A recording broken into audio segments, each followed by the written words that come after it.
I just wanted them to have the best experience possible, not only outside of their country, but also while making their first Hollywood movie. So I think because I had to sort of take care of them and become mama bear to everybody, it helped me get into this character where she is mama bear and she is taking care of.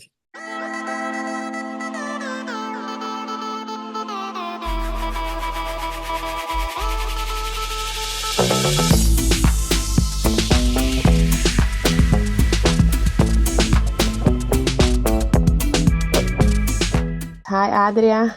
Hi, how are Nice. you? I'm doing fine, and you? Nice to see you again. Nice to see you again too. I feel like I've seen a lot of people this year. I know it's been it's such a pleasure. Every time it's a pleasure to talk to you, and an honor too, because not everybody get time, this much of time with you.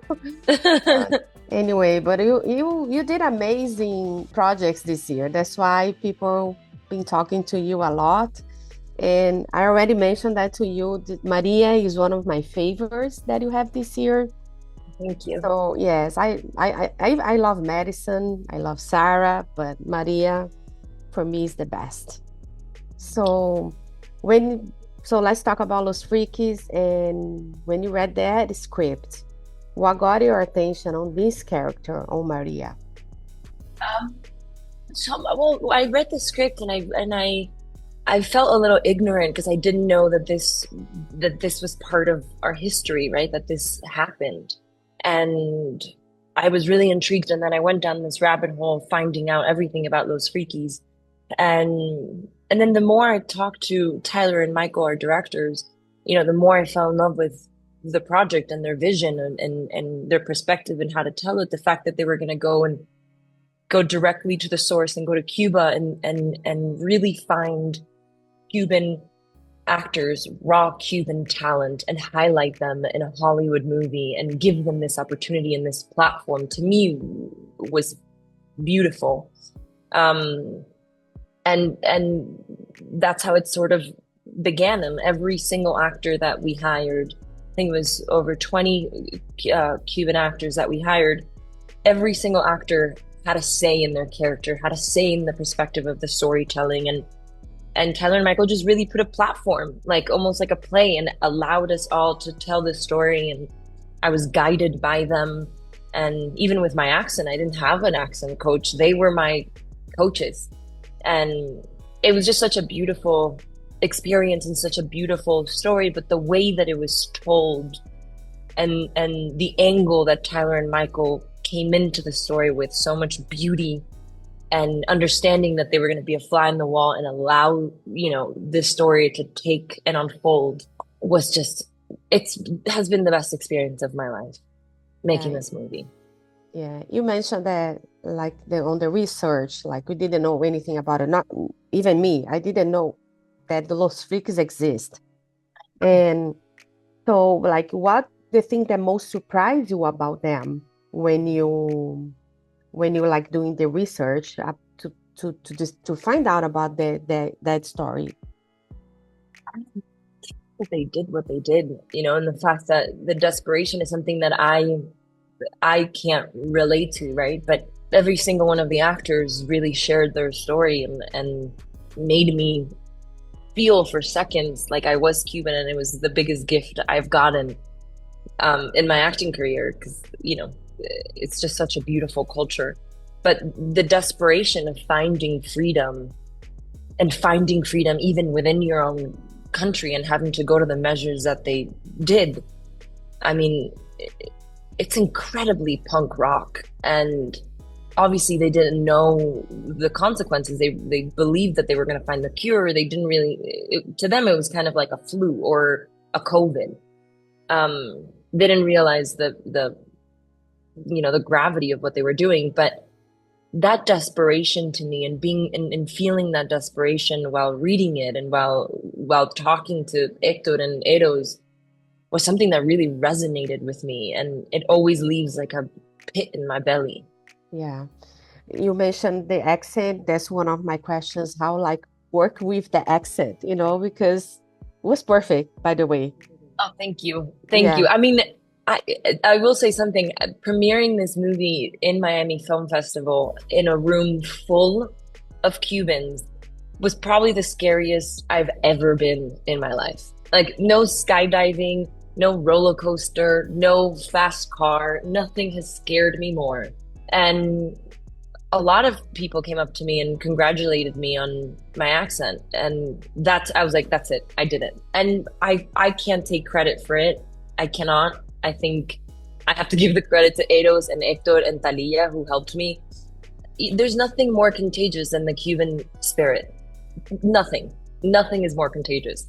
And being around them and them guiding me. I mean, we would sort of all go to my hotel room, and I had this like big living room, and we would all just hang out there, and it was like the hangout spot after we wrapped and order food and stuff. And Talia would correct me on my lines of the next day, or even within body movement, I would sort of observe and watch them. And every day there was this joke of me. They're like, "Oh, you're becoming a little more Cuban. You're becoming a little bit more Cuban." I'm like, "Yes."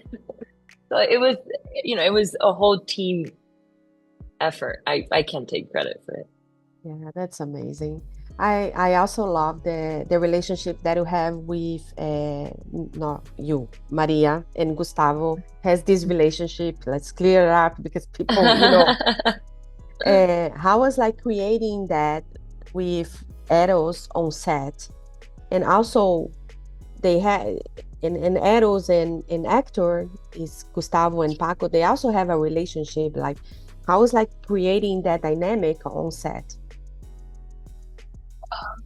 It was quite easy because I think the role that Maria plays in the movie, she's sort of like the guide or the mom or someone that is constantly taking care of everybody. And that was my role in the actual movie just by nature, just by being a producer on it. We all lived in this hotel, and we had one floor of the hotel, so we were all almost like we were like in a dorm room. Is that how you say it in English? I don't know. Like when you go to college. Yeah. A dorm room, a dorm, Dorm. a dorm. I that's very American. It was like living in a dorm, and they were like, "Oh, we don't have toothpaste." I'm like, "Don't worry about it. I got it. I'm running to the store, and I would go get everything that they needed." And I just wanted them to have the best experience possible. It was the first time that they were leaving Cuba and going to a foreign place. They're all young. They were all away from their family. They were doing this, to them, this humongous movie. To us, it's an indie, but to Edos, it's just like, I'm going to be in a Hollywood movie. It was a big deal for all of them. And, they were nervous and scared. And I think my role was to just make sure that I just wanted them to have the best experience possible, not only outside of their country, but also while making their first Hollywood movie. So I think because I had to sort of take care of them and become Mama Bear to everybody, it helped me get into this character where she is Mama Bear and she is taking care of everyone and making sure everyone's having a good time, because Maria knows the consequences of this injection. They don't, but she does. So just, I guess I was really protective of them, and Maria is really protective of them. Yes, yes, it's so beautiful. We can see on screen that it was made out of love. The whole project, everything was so. That's why I love it so much, because of that. And I watched back on Miami Film Festival. I watched again and again and again lately. I part of a critic groups, and everybody is talking about the movie, how much strong it is. And have you ever thought about that the movie is gonna become the hit, and I hope and everybody will be able to see everybody start loving more. Have you ever thought about that?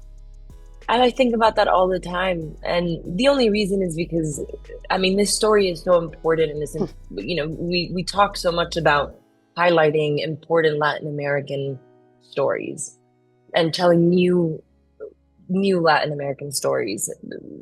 And this is one that no one has seen, right? And it's important that we continue to tell, stories that are important to us, but also highlighting raw new talent. Like, people have to see what Eros de la Puente is capable of doing and what Hector Medina is capable of portraying on screen. And there's so much talent in this movie, and I'm just really excited for people to be introduced to such complex, beautiful, raw Cuban talent. That's what I'm excited for the movie. I'm excited for the directors. I'm excited for the story. But what like I dream about is just seeing Eros and Hector and Talia and Niala and Luis and Rainier and Pedrito and Manuel get the recognition that they need for the jobs that they did in this movie. That's what gets me. That's what gets me. Yeah, they like amazing. You mentioned work with Tyler and Michael. How was like this dynamic with them, and it was the difference work with them in an indie movie and work with directors on a big blockbuster movies? What was like that different for you? I always approach it with, I don't know. That's a good question. I think the only difference is that you really have more time in big budget movies, and you have more time to sort of make decisions or shoot a scene, and you're sitting around a little bit more, and but then you also have a lot more pressure and you have less control. And I think with indie movies, you have less time. You need to make really quick decisions, and it kind of becomes this symbiotic relationship with your directors and with your actors, because you all have to be on the same page really quickly and making sure that you're devoting yourself completely to this film, because if not, it's not going to work.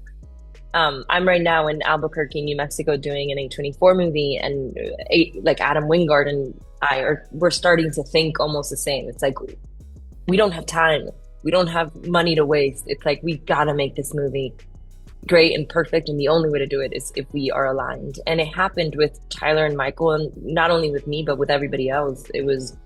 They allowed us to just play. They gave us a stage and went, go for it, play, have fun. And they would guide us really quickly. And I never felt like we were doing an indie movie or a low budget movie, because we didn't need anything. We had, our trailers were right in front of a beach. Like, we didn't really need anything. All we needed was the camera to start rolling, and all of us to just start having fun, and that's sort of what we did. But yeah, it's definitely different doing like a big budget movie versus indie. I really like doing indie movies. Amazing. No, this is the time that I have with you. I know you had a wonderful 2024. You're gonna have a wonderful 2025. I cannot wait for Pix to be back. Thank you. I know she's coming. Yes, and I just want to thank you so much for your time. Muchas gracias. Muito obrigada. A lot of success always, and we are always here rooting for you. Thank you so much. Thank you so much. I send you a big hug. Thank you. Me too. Ciao. Ciao. Bye. If you like to support or continue to support Jana on Camera, don't forget to subscribe, like, comment, and share the videos.